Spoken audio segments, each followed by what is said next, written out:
New day, new mini vlog. Aalis nga kami dahil birthday celebration ng isa sa kaibigan namin, nakatrabaho din namin. Ni hao, this is Mr. and Mrs. Parko, back again to our mini vlog.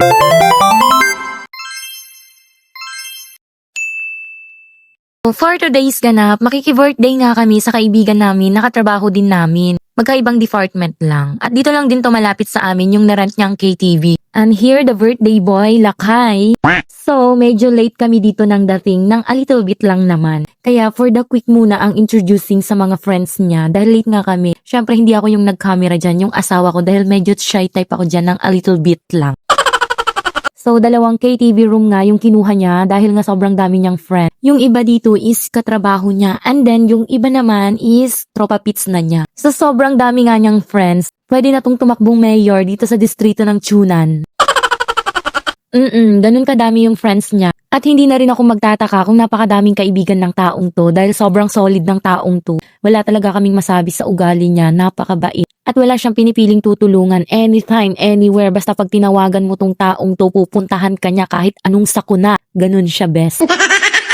Ganyan ka-solid yan sila Kai. Solid na kaibigan to. Kaya napakadami niyang kaibigan. So, yung ibang kaibigan niya, ongoing pa lang, padating pa lang sila. And then, kami naman, nandito kami sa kabilang KTV room. Kasama namin dito yung head leader nila, yung mga head supervisors niya. So, magkakaibang department kami. Ang department namin, SMT. Tapos sila naman, testing, assembly, and packing. Nauna nga silang dumating sa amin dahil pag out pa lang nila, nandito na sila. And kami, umuwi pa kami ng bahay. Kaya medyo tamado na sila, nakapagtagay na ng medyo marami-rami na rin. At medyo may kakulitan na rin. So first time naming makibanding sa kanila and grabe, sobrang sulit talaga yung saya dahil napakakulit. Hindi na ako magtataka dahil sa production naman sobrang kulit na din ng mga to. Makulit na seryoso. Syempre iba yung sa loob ng production dahil kapag work ang pinag-uusapan, syempre magsiseryoso tayo. Pero kapag ganitong okasyon naman na wala namang work, edi bonggahan mo na yung kakulitan mo, Jai.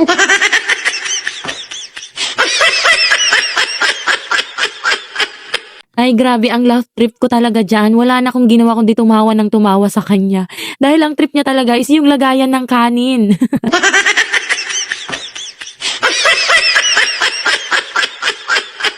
Utas talaga kami kakatawa sa kanya, pero tong mga kalahi naman niya, wala namang pakialam sa kanya. Bahala kang magkulit dyan, basta kami iinom kami dito sa Gidli, ganon ang mga kasama niya. Sino ba namang hindi mahihilo sa iniinom nila? Halo-halo, may syembot, may pundador, kung ano-anong iniinom nila. Pati nga ako na hindi umiinom, nakishot na rin dahil inalok nila ako and for respect na rin sa kanila. At first time nga namin silang makabanding sa ganitong okasyon. Mostly kasi sa mga Chinese, hindi sila sumasama sa ganito. Syempre, iba nga naman yung culture natin pagdating sa mga party na ganito. Pero walang jo, go na go pala sa partihan ang meme. Nagkanta tapon-tapon na nga yung kanin. Ayaw paawat sa kakulitan, sige. Bago nga kami pumunta dito, ang usapan lang is hanggang alas 12 lang kami dahil nga may pasok pa mamaya. Napasarap ang saya at sayawan, di na-extend hanggang alas 2. Kaya pagkatapos ng sayaw nila, umuwi na rin kami at hindi pwedeng hindi pumasok dahil kailangan na kailangan sa production. Nauna na nga kaming umuwi sa kanila, iniwanan namin sila dyan at kami ay may mga pasok pa. Sila, wala naman silang pasok dahil linggo, magkaiba nga kami ng working day. Yun lang, salamat sa panonood, Shashani, bye!